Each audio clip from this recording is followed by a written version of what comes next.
Hello and welcome दोस्तों। आपकी MJS university Bikaner के बीए फर्स्ट सेमेस्टर का रिजल्ट जारी हो चुका है। रिजल्ट कैसे डाउनलोड कर सकते हैं? आपको क्या करना है, अपने क्रोम ब्राउजर में एमजेएसयू टाइप करना है, एमजेएसयू रिजल्ट। इसके बाद आपको कुछ ऐसा देखने को मिल जाएगा। इसके बाद जो सेकेंड वेबसाइट है, सेकेंड वेबसाइट पर आपको क्लिक करना होगा।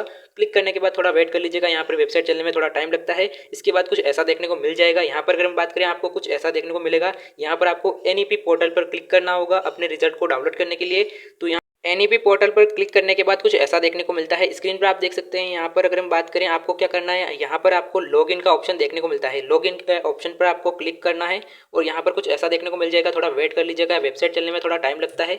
यहाँ पर स्क्रीन पर आप देख सकते हैं, आपको क्या करना है, यूज़र आईडी और आपके पासवर्ड यहाँ पर आपको दर्ज करने हैं। यहाँ पर जैसे ही अपना यूज़र नेम और पासवर्ड आप डालोगे तो वहाँ पर आपको एक रिजल्ट का ऑप्शन देखने को मिल जाएगा। First semester BA first semester का जो रिजल्ट का जो ऑप्शन है वो वहाँ पर देखने को मिल जाएगा। वहाँ पर अगर आप क्लिक करोगे तो आपका बीए फर्स्ट सेमेस्टर एमजेएसयू का जो रिजल्ट है वो डाउनलोड हो जाएगा। इसके अलावा अगर हम बात करें, काफ़ी सारे विद्यार्थियों को डाउट रहता है कि अगर कोई फर्स्ट सेमेस्टर में फेल हो गया है तो क्या सेकेंड सेमेस्टर दे सकता है। तो जी हाँ, बिल्कुल आप सेकेंड सेमेस्टर दे सकते हो, क्योंकि आपके जो ओवरऑल रिजल्ट में जो है प्रमोटेड लिखा हुआ आता है। यानी कि आपके जो है फर्स्ट सेमेस्टर में किसी सब्जेक्ट में बैक आ जाती है या किसी सब्जेक्ट में आप फेल हो जाते हो तो आप सेकेंड सेमेस्टर दे सकते हो। लेकिन आपका जो फर्स्ट सेमेस्टर में जिस सब्जेक्ट में आपके बैक आई है उसका एग्जाम आपके दोबारा होता है। यानी कि आपका जब थर्ड सेमेस्टर होगा तो आपका जो एग्जाम है दोबारा थर्ड सेमेस्टर के साथ हो जाएगा। जिस सब्जेक्ट में आपके फर्स्ट सेमेस्टर में बैक आई है उसका एग्जाम आपका दोबारा थर्ड सेमेस्टर के साथ हो जाएगा। यहाँ पर अगर हम बात करें, काफ़ी सारे विद्यार्थी बोलते हैं कि हमारे नंबर कम आए हैं या फिर कोई अपने परिणाम से संतुष्ट नहीं है। तो वो क्या कर सकता है, अगर कोई अपने परिणाम से संतुष्ट नहीं है, किसी सब्जेक्ट में बैक आई है या किसी सब्जेक्ट में कम नंबर आए हैं और अपने परिणाम से संतुष्ट नहीं है, तो कॉपी की रीचेकिंग करवा सकता है।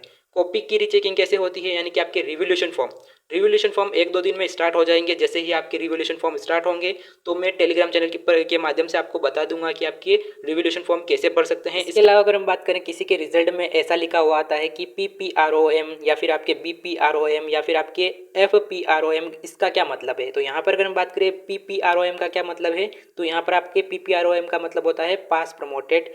BPROM का अगर हम बात करें तो BPROM क्या होता है, तो यहाँ पर आपके BPROM का मतलब होता है बैक प्रमोटेड। इसके अलावा अगर हम बात करें FPROM का मतलब होता है फेल प्रमोटेड। यहाँ पर अगर हम बात करें, किसी के बैक प्रमोटेड है या फिर फेल प्रमोटेड है तो क्या वो सेकेंड सेमेस्टर दे सकता है। तो बिल्कुल आप सेकेंड सेमेस्टर दे सकते हो, क्योंकि आपके जो ओवरऑल रिजल्ट में जो है प्रमोटेड लिखा हुआ है। यानी कि आप सेकेंड सेमेस्टर तो दे सकते हो, लेकिन इन दोनों सब्जेक्ट में, जिस सब्जेक्ट में आपके बैक आई है यानी कि जिस सब्जेक्ट में आप फेल हुए हो, उस सब्जेक्ट का एग्जाम दोबारा होगा।